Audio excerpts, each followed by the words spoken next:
Hello, ladies and gentlemen, and welcome back to Glorias Estates. And what we've decided to do once again is our tutorial.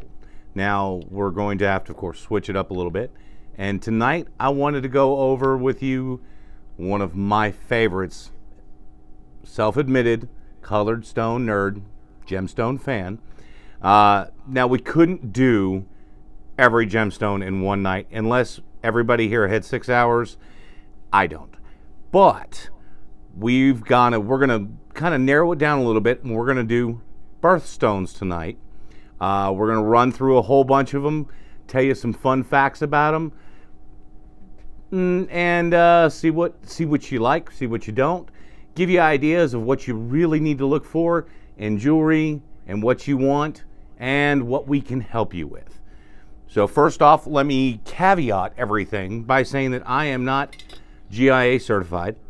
I am simply knowledgeable from being in the jewelry business for 20 years. Anything that I say, please take with a grain of salt, and please, if you enjoy this, keep educating yourself, keep learning, go to other sources as much as you can, because this is really, really fun stuff. I love going over the stuff. If you see me kind of look to my right, it's because I got a little cheat sheet where the notes over here. So forgive my constant sideways glances. That's what that's from. But when there's so much material, I kind of want to compress it as much as I can so we don't spend here all night. Real quick, if you can, remember to like and share our page. Go ahead and host a watch party right now. This would be a great time to do it. Share us with all of your friends. Tomorrow we're going to upload this to YouTube and join it to all of our other wonderful, not only tutorials, but treasure hunts, shopping sprees, everything else that we have showed you over the last couple months. But let's get started with my favorite, everybody's favorite, gemstones. Now let's talk about the 4 primary types that you're going to see by month. Now the first one is, of course, going to be a genuine stone. Whenever we send off pieces to our refiner, we send off gold, we send off silver, we can actually request to get the stones back. Most places don't really know what to do with the gemstones, and so there's really great opportunities to pick these stones up, not only from places like me, but other places that do a lot of melting, scrapping. They have no idea what these are or what they're available for. You can get these for pennies on a dollar at a place like me compared to going to anywhere else. So we're going through our cute little pile, and you'll see a bunch of stuff in here that you're kind of curious about. These are mostly from class rings, which of course we're not going to use.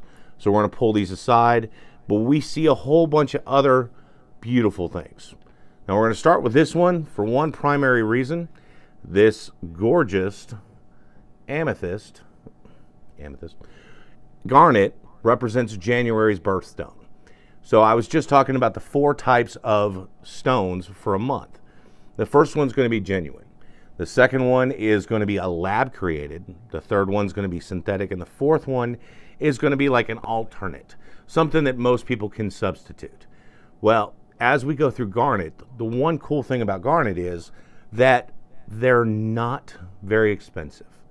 They're fairly rugged stones.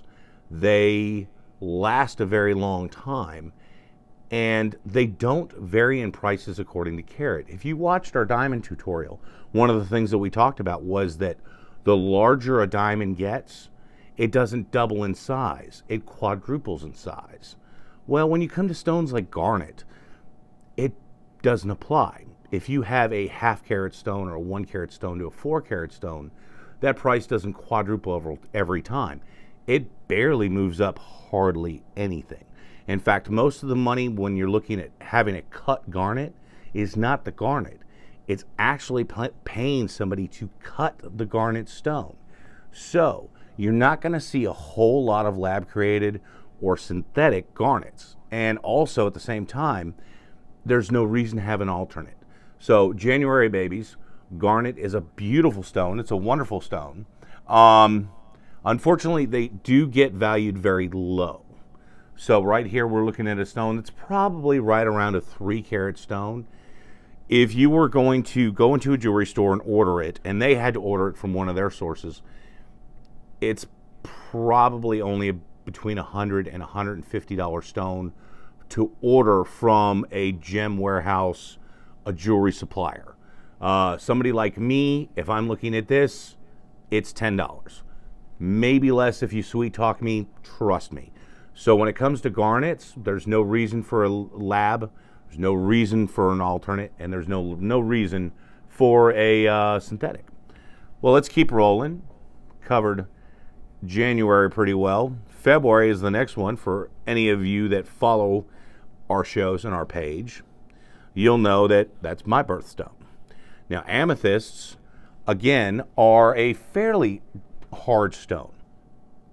And when we refer to hardness, we're actually talking about a hardness scale. And the way you can imagine that is it's from 1 to 10. 10 is, of course, going to be a diamond. 10 is one of the hardest items ever known, seen on Earth. 1 is chalk. So if that kind of gives you an idea. Now, most of these stones that we're going to be talking about tonight are between a 7 and a 9. Both amethyst and garnet are going to come in at about a 7, which is why after a while of wearing a garnet or wearing an amethyst, you'll see a light scuff on the top, series of scratches. It looks like the stone's been worn down. And that's simply because it's not as hard as a diamond. And if you wear it constantly, consistently, yes, it can be worn down. Now, you can have that stone recut. However, again, it's going to cost more to have that stone cut than the stone is actually worth. Now, one of the really cool things about amethyst, yeah, it is amethyst, is that they are grown in one of the easiest, most available geological phenomenon in the planet. They're actually very, very common in what's called geodes. Now, what a geode is a air bubble that's trapped after a volcanic eruption inside the molten lava, did not have time to escape. So it gets trapped there in with the heat, and in geological years, it's only about 10,000 years compared to diamonds, which take millions of years.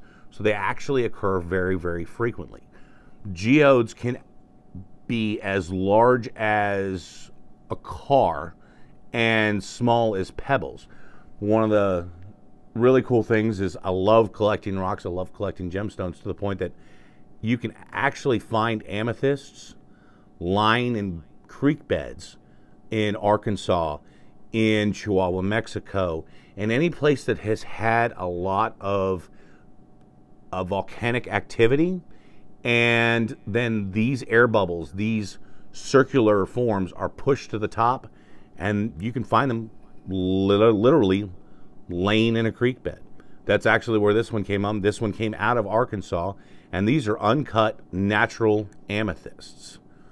Isn't that really, really cool? So amethysts are going to be a 7 on the hardness scale. Very cool, very neat. Love the amethyst. All right, let's keep rolling. Now, we start rolling into March. We're going to get into aquamarine. Aquamarine is a super light blue. Now, the problem with aquamarine is I don't see a whole lot of it. We'll see true aquamarine very, very infrequently, and it's a super light blue. Matter of fact, I think I got a good example of one right here. Right now, a lot of you are gonna say, well, that barely almost looks like a diamond. It almost looks clear. It does. It has just slight hues of blue to it. Now, you can get them slightly darker, but the true translucent, super light blue aquamarine tend to be the most valuable and the most sought after. This on a hardness scale is going to be about the same, about a 7.5 to an 8. So it's going to stand up a little bit better. It's not going to scratch as bad as a amethyst or a garnet, but still not a diamond, still not super hard. Don't go banging this beautiful thing around because it won't last the test of time, unless you truly take care of it. Now, one of the cool things about aquamarine is that it is a fairly high value stone. It's medium to high value, where we were talking about that garnet and amethyst costing more to cut than the stone. It's not as much true with amethyst. You kind of get in that equal range. So a stone like this, new, is, even though it's much smaller, is still going to be quite a bit more than the amethyst or the garnet. Still not as much here, slightly higher, hardly anything to consider yourself about. Now, you heard me talk earlier about having lab created and or secondary alternate stones. Now, when you come into March, because aquamarine is so hard to find, is slightly more expensive, you're going to find a lot more people using alternatives. And the primary alternative that I have seen used is the aquamarine. So, is the light blue topaz. So you get into stone like this, which is a super light blue, and a lot of people will count that, will use that for their birthstone month, their birthstone for March, because it's available, it's easy, and it's affordable. Now, topazes are very nice because they are a much harder stone, so they take a lot more abuse. But topazes come in varying colors. I've seen topazes all the way from a super light blue to a dark blue to a red to an orange to a yellow. Topazes are one of the most common gemstone pieces you will find in the jewelry world. So, let's keep rolling. All right, April. Oh, whew. I don't know who wished this on the April babies, but April babies got diamonds. Now, unfortunately, there isn't an alternate. So, you're going to have to pay the big bucks. What's funny about diamonds is diamonds are approximately 10 million years old. All of them are formed hundreds of miles deep in the core of the earth, and most of the time that they get pushed up towards the core is through volcanic activity. And it's all 100% pure carbon-based stone. Now, here's a funny thing, that this diamond is 100% carbon-based. And the other thing that's probably most commonly in your life that's carbon-based is one of these. That's right. The only difference is the effect and the process to which that carbon has been heated and pushed within the core of the earth. The heat transferring into the diamond made it one of the hardest substances known to man. And the carbon in this pencil is so soft that you can paint a beautiful picture with it. So I just thought that was a really, really cool thing. Now, you will see a lot of lab-created alternatives and synthetics. Now, one of the most common synthetics is, of course, going to be our cubic zirconia. So give me a second. Let me pour these out real quick. So simple cubic zirconia, something that pulls up a lot of light, something that is a good alternative to diamonds if you cannot afford one. And there are certain stones that look so good, unless you have a loupe, unless you know what you're doing, unless you have testers, you'll never know the difference. So if you want to wear one temporarily, I understand that. But one of the cool things is they have had quite a few more alternatives here in the last couple of years. So there are two primary alternatives to diamonds. One of them is called moissanite, which is a lab-created diamond. And the other one is actually a lab-created diamond, which is not 10 million years old. They're created in labs in New Jersey. They're high pressure, high temperature, or CVD, which is carbon vapor, created, lab-created diamonds. Now, those are still approximately 2/3 the cost of a real diamond, and the whole of the jewelry industry still doesn't know how we feel about them. we'll work that out between each other, between us all, and see what the secondhand market has for it, see what the primary market has for it. But as of right now, it is an option for anybody who's looking to save a few, save a little, save a lot. So between those three, diamond is still always going to be the standard. And for anybody who's been in the industry for a long time, diamonds are very, very hard to beat. All right, so the next one is probably one of my real super favorites. It's going to be emeralds. May, for all of my emerald babies, I love my emerald babies. Here we go. I got a nice little oval. All right. So, the one thing that I do have to warn you about emeralds is they're not nearly as rugged as a lot of the other stones. They don't take to cleaning products very well. They don't take to ammonia. They don't take to bleach. They're a lot more temperature sensitive. So take a lot more care when you're handling an emerald.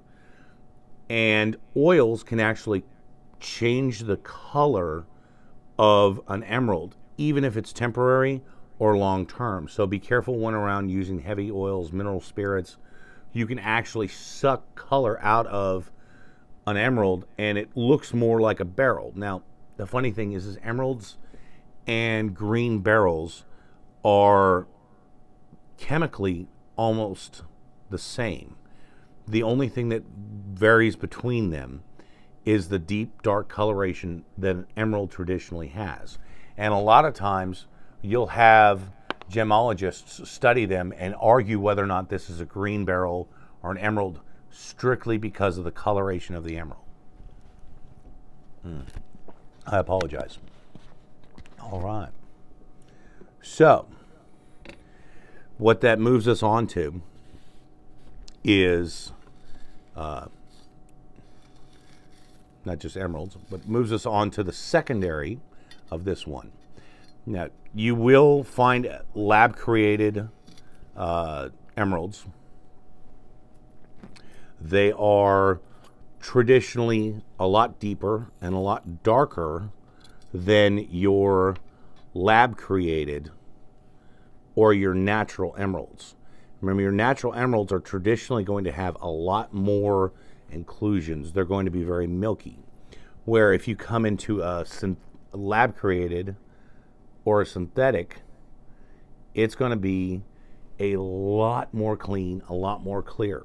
So if somebody is selling you a perfectly clean, clear stone as an emerald, make sure that they back it up. Make sure that it's certified by a national, renowned, well-respected gemology firm before you go ahead and pop big money on a clean emerald. Just because telling the difference between the two is very, very difficult. Now, the secondary stone for May is another one of my personal favorites. It's spinel. Now, spinels come in multiple colors, all the way from red to yellow to green. And as a matter of fact, spinels the red spinels are traditionally confused with rubies because they're so close in the makeup. In fact, the distinguishment between red spinels and rubies is where the gemologists were born, was being able to take this red stone and this red stone and see which one was rubies and which one was spinel. So I always thought that was kind of cool. So your green spinel is going to have a much darker, deeper green tone to it. It's almost going to look like a lab-created emerald or a synthetic emerald. The real true way that you'll know is that if you can get a hold of either a hardness tester or get a gemologist to actually look at the stone. So what we're going to do, I'm going to show you our cute little puppy here. This is our hardness tester, and all this does is it goes all the way from glass up to diamond. Now, glass is going to come in probably about a 6 on the hardness meter, and diamonds, of course, all the way at 10. So we're going to take this stone, we're going to put it on it. And remember that emerald's very, very light. spinel is quite a bit harder, and I put it on this, and it's glass. So it's not worth anything. Let's keep rolling through. Maybe one of these will be... See how hard this is? To be able to actually distinguish between any of these. And this one here is going to be a spinel. Right? See, without that, you would never have been able to tell the difference between these two. But one is actually a green spinel, and one is glass. Now, with a loop, if you get in there, you can tell much finer, much deeper, much darker detail. But it is very cool. And again, like I said, spinels come in orange, red, pink, blue, black, the whole nine. All right. So... let's move on to the next month. Next month is June. Now, June has one of the coolest stones in it, which is alexandrite. Alexandrite is renowned for color changing, varying on the light that it's in. So it's actually known to be red by day and purple by night. That as the sun sets, the stone of that stone tends to change colors. Unfortunately, they are fairly rare and somewhat expensive. They're actually more expensive than pretty much everything else in the birthstone list except for diamond. And we don't see a lot of true amethyst. So what you'll see a lot of is either lab created and or the alternative, which in this case is actually going to be mystic topaz. Now, one of the cool things, and I've told stories about mystic topaz before, is it is an irradiated topaz that has really cool, just flowing different colors, depending on which light you shine through it and look through it at. So the mystic topaz is going to be a lighter purple coloration with tones into the blue and the orange and the red, and the alexandrite is going to be very much the same thing. Now, alexandrites are somewhat hard. They're harder than pretty much everything else we've talked about, but again, you still want to treat them a little bit easier. They're not as hard as a diamond, so you can get into trouble. Now, the secondary stone, unfortunately for you June babies, is the pearl. So when we talk about having a soft stone, the pearl is absolutely going to be the worst one. Hang on, I'll have to find one that'll sit on this mat. The pearl on the hardness meter is actually just above a hardness meter on this pencil. Whenever you see one of these pencils and it says hardness number 2, that's the hardness of the graphite in this pencil. The hardness of most pearls is between a 3.5 and a 4. So no, you can't write with a pearl, but it's pretty close. Pearls are very sensitive to any kind of cleaning products, anything at all, so very delicate. Now, one of the cool things about pearls is that they come in different colors. So you can actually see pearls like this that are black, that are brown, that are opaque, that are multiple varying different shapes, sizes, colors, etc. Now, confession. There is a way to test pearls.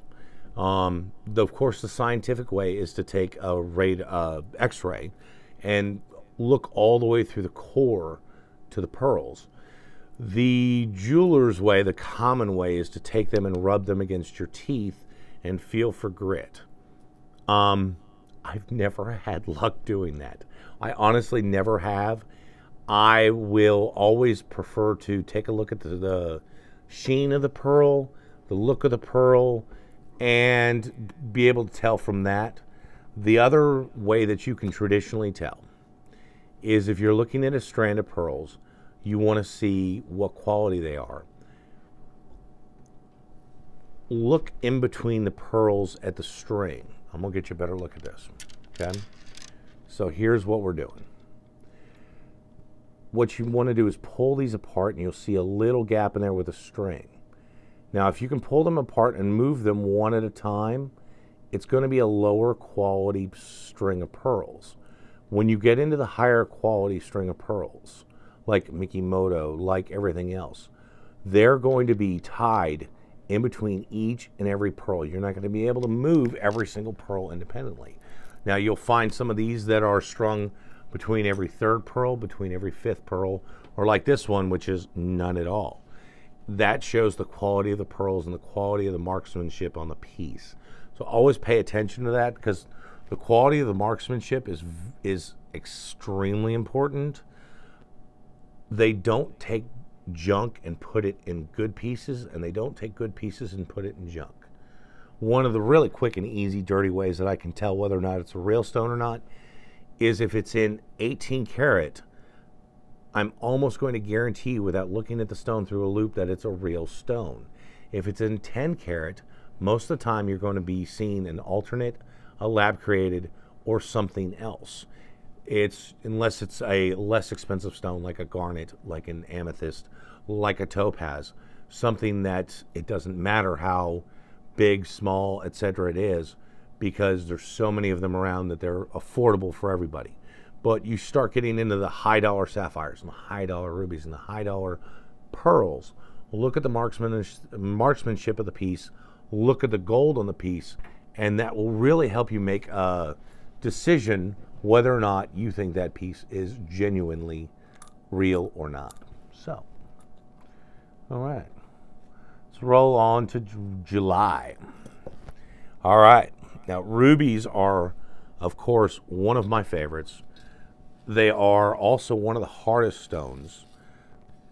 I can tell you a general rule that we use in the jewelry industry when we're cleaning jewelry is red, clear, or blue. If you're cleaning jewelry or you're wondering about the hardness of jewelry, red, clear, and blue tend to be the hardest. Now, everyone thinks I'm going to say white. No. White is soft, because what fits into the white category is traditionally going to be opals, is going to be pearls, it's going to be quartz, it's going to be other pieces that tend to be very, very soft. So red, clear, or blue. Now, when I talk about the four primary things in stones, so genuine stone, lab-created stone, synthetic stone, rubies are all over the board. Even in this pile, you're going to see good genuine rubies, bad genuine rubies, lab-created rubies, synthetic stones, right? And we'll talk about the alternatives here in a second. But real quick, I want to get you close up. We're going to pick one of these out, go back to our tester. Rubies, again, like I said, are a very hard stone.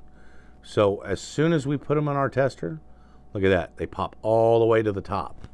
So what we have here is a real ruby. Now the question is whether or not it's a lab-created ruby or a natural ruby.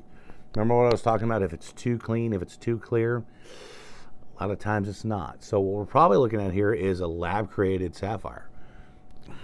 Lab-created ruby. And so it's going to be in the same hardness as a natural ruby. It's going to look pretty good, but it's still not going to have that naturalness to it. So we're going to put this next to it, natural ruby, right? And voila, we can show you the distinct difference between the two. Now, don't let the fact that all I had was a bad colored ruby affect you or sway you towards purchasing a lab-created ruby, because if you can find a natural ruby, they absolutely pop. They take the lab-created ones and put them to shame. Now, one of the other things that I wanted to cover with rubies real quick is a new phenomenon called compressed ruby. I'm going to get you a closer look on this one. This is actually called a compressed ruby. Now, calling this a compressed ruby is like calling particle board wood, because that's what it is. Like, literally, when you're in a diamond house or a lapidary or you're cutting stones and you're cutting a lot of rubies, somebody figured out they could take all that ruby dust and jam it together and put it in with a bunch of resin. So literally on this hardness tester, this stone will test as ruby. It is ruby, but it's not one ruby. It's a whole bunch of ruby dust that's mixed into resin and then sold to the public. So don't jump for joy over these super cool, super big rubies. Make sure that they're not compressed rubies. That does make a difference in their pricing. So, all right. Let's roll through a little bit. All right. Go through one of my favorites is Peridot. August babies. Now, a lot of people don't like Peridot. Even August babies don't like Peridot. And honestly, I don't know why. I think that if you get the right stone, Peridot truly, truly can shine. Now, I'm also going to tell you something cool about Peridot that I didn't know until doing a lot of research. Is that Peridot is actually one of the oldest stones known on the planet. It's actually older than diamonds. In fact, they have found Peridot stones in meteors. How cool is that? That you can actually get a meteor with an uncut Peridot to land from space onto Earth. That's how old Peridots are. They exist before the Earth did. So Peridot is August's stone, and as cool as they are and as neat as they are, they're not very expensive. So there's no secondary, and there's also not a need for a lab created or anything else. So if you're buying a Peridot stone, for the most part, it's going to be a real stone. It's going to be a genuine stone. It's not going to be overly expensive. It's not going to be out of anybody's league. Now, it is a little bit softer. It is slightly under the other stones. So you do have to baby it a little bit. You do have to take really good care of it. But it will work out in the long run. All right. Let's move on to the next one. We're going to be looking at blue topaz. Let's see if I got any decent topaz in here. Okay. Did I say blue topaz? I meant blue sapphire. I'm sorry. I apologize to everybody, all my September folks out there. And I did have a blue topaz in here. I swear I did. Or I did have a sapphire in here. I found it earlier. Anyhow, so what you're looking for is the deep, dark blue tones. Now, the nice thing about sapphires is they're very hard. On a hardness meter, they're actually just this side of a diamond. You can take a standard diamond tester, and if it's not calibrated right, or if it's just close, it will actually accidentally read as a diamond, which is why sometimes, a lot of times, you'll see a white diamond accidentally get misread as a diamond. That just takes calibration of the right machine. So hang on real quick. I'm going to test this one out. And voila. We're going to move this one over and get a really good close-up of it, just because, like I said, it's so petite. Unfortunately, I didn't really go through these stones. I just got these back from my refiner. So you're kind of sorting them with me. I figured that'd be fun. Just as fun as sorting a bag of gold as it is a bag of colored stones. All right. The secondary to September, secondary to the sapphire, is going to be your blue topaz.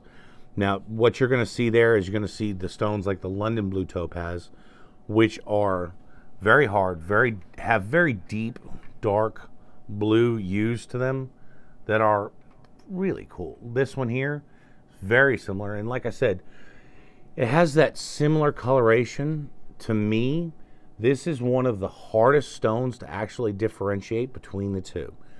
That if I'm standing at a desk and somebody hands me a stone and one of them is a London blue sapphire, one of them is London blue topaz and one of them is a sapphire, even with a loop, I have a super, super hard time distinguishing between the two. I will throw this on my tester real quick. And yeah, this one here is actually a sapphire. So what we can do is take that and put this on our diamond tester. And you'll see it actually, see that little red meter? It'll start to read in the hardness scale of a diamond. Right there. So this one here is most likely going to be a lab created sapphire because of how clean and clear it is. But I was wrong. That's not a topaz, that's a sapphire. That's how close in coloration they are, that even I have a hard time distinguishing between the two. It takes a lot of work and a lot of practice, and I'm still working on it, but don't worry, we'll get there. All right, let's move on to the next one. Might actually keep this stone out because that's actually a really nice stone. Might want to do something with that in a little while. All right. So the next stone that we're going to work on, or the next month that we're going to look at, is October. So October is, of course, opals. Now, we had talked before about pearls being super soft. The red, clear, and blue come to opals. Again, exceedingly soft, very, very gentle stones you have to work with. A lot of times we don't get secondary opals simply because they're so soft. They don't survive. They don't have a very long life. In fact, we sold somebody I believe it was around a 9-carat square opal. Gorgeous piece, beautifully thick. And she had it about 3 months and cracked it straight down the center. And there was absolutely nothing we could do for her. She didn't blame us. We tried to give her every warning in the world. However, I will give you the same warning. If you're going to wear an opal, wear it sparingly, wear it well, care for it, and take care of it, because they do not stand the test of time. What you'll see instead, a lot of times, are synthetic stones like this. Now, all a opal is natural silica with it actually retains about 20% water. Speaking of, and that light refraction through the stone, through the water, and through the silica is what creates that amazing rainbow of flavors, of colors, all the way from red to green to blue to white. And you'll see different opals coming from different parts of the world, from Australia, from Mexico, to parts in South America that have natural tones to them, that have more of an orangish tone, yellow tone, white tone. And that depends on what natural silica and the color of the silica that starts off in these stones, opal stones. So the secondary to opal is going to be rose quartz. Hang on, let me get some rose quartz out here. Now, you'll see rose quartz, and you'll also see a third option, a tertiary option, and that's pink ice. Now, I'm not a big fan of pink ice, so you know what, we're just going to skip over that. But you're going to get into rose quartz. Love rose quartz. Now, quartz is a very hard stone. It's not exceedingly expensive, but you can get into these wonderful tones of purple and pink hues that just absolutely blow everything away. Hang on, let me get this right there. Perfect, I love it, right? These rose quartz, I think compared to any other colored stone, any other birthstone, just the way the light reflects through them is incredibly mesmerizing. So to have a stone that's very affordable, very resilient, and yet retain this amount of fire and color is really kind of cool and very, very neat. So I love rose quartz. I love talking about rose quartz. All right. Citrine. We're going to move on to the next month, November. Citrine. What my cohort, my partner in crime, November, is a November baby. And so she loves citrine. And one of the things that I've actually mentioned on shows before is she likes white gold in citrine. You know how hard it is to find white gold with citrine. So if you ever see me post a piece like that and you are born in November and a fan of white gold, you better jump on it, because it took me almost 6 months to find a piece for her. All right, so we're gonna hang on. We're gonna get a little bit closer to this citrine. Now, citrine is actually in the same family as amethyst. They are it's a quartz formation, so citrine is actually going to be growing like this in the earth. Now, citrine naturally is not very common. Not saying it's very expensive, but actual citrine is very uncommon. Most of the time that you're going to see citrine, in fact, this piece and this piece probably are, is not coming out of the ground with that beautiful yellow tonation. What it is amethyst that's been synthetically heated to create that. Yes, you heard me right. Yes, they actually take a piece of amethyst. They'll take this stone and they'll run it through a high pressure, high temperature heat test, and it will change the color of this beautiful purple into that wonderful yellow. Now, a lot of my fans here that are big time fans of gemstones know that one of my true favorites is also ametrine. Well, what ametrine is a mix, and unfortunately I don't have that stone here today, is half the stone is purple and half the stone is yellow. What that is a mix of amethyst and citrine along the heat line of the stone, where half the stone was heated and the other half was left natural. Now, this does occur in nature, and you will find geodes where half the stone was exposed to heat from the volcano, and the other half was shielded for some reason, or simply it did not get hot enough to treat that stone from purple to yellow. Just thought that was really, really cool. All right, there is an alternative to this one, which is kind of a yellow topaz. Now, we've covered topaz quite a bit, but topaz is a good general, overall, all-around secondary piece for the birthstone market, and I can tell you why. Again, it's an affordable piece.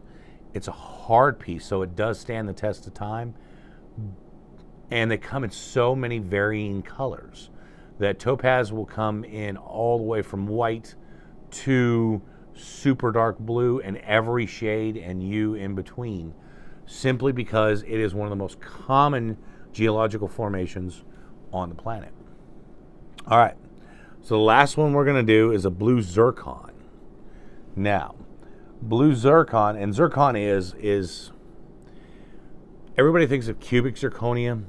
Cubic zirconia is a lab-created phenomenon, and it's a lab-created zircon that was not exposed to color. Now, zircons are the same style stone, but they have natural different colorations. Blue is going to be one of the more common colorations of zircon. It is a fairly hard stone, so we go back to the blue, red, and white stone formula. But this darker, deeper, brighter blue, it's brighter than September, are really kind of cool. Very, very neat. Cool. Hang on. Sorry, I'm just looking at something. Anyhow, the secondary to this, and I have one piece here. Hang on. I'm going to move it on over. The secondary for December is actually a... Yeah. Sorry, it's been a long week. Is actually turquoise. So, how neat is this? This is just cute little oval turquoise. Turquoises are actually very common, and what it is a mix of copper that's been hardened through exposure to water and over years been brought together. Now, turquoises vary all the way from blue to green, and there's actually strains of white out there called white buffalo. We've covered that during the silver show. But turquoise is a very soft stone, so you do have to be careful with it. Most of the time that you're seeing turquoise, you're not going to see turquoise and a whole lot of gold. You'll see a few pieces, but very uncommon. Primarily where you'll see turquoise is set in silver, and I saved that for last because I know everyone's thinking, I've got so many other colors, I've got so many other stones, but I just wanted to cover generally the birthstones. We're going to be back in 2 weeks, or next month, with another tutorial, and what we're going to cover is actually the stones that tend to be in silver. So we're going to cover all the malachites, more of the turquoises, the type, the styles, the everything else. So I just wanted to have a little bit of fun with y'all, run through some of my favorite gemstones, run through some of my favorite stories, and see if this works. Anyhow, I want to thank everybody for taking your time out. Make sure that you join us on our page at Glorias Estates. If you get a chance, we're going to add this up to YouTube later on, probably tomorrow or in 2 days. Shoot over there, give us a view, watch it, share it with your friends. Go ahead and subscribe to that, because the more subscribers we can get on YouTube, the more we're able to do this live. We can go do frequent live presentations and really get our name out there, because that's what we're counting on. We're counting on y'all. We're counting on you to help us grow this show, expand this show, and really not just educate, but have a good time and enjoy each other. So until next time, thank you for joining us. Have a great evening.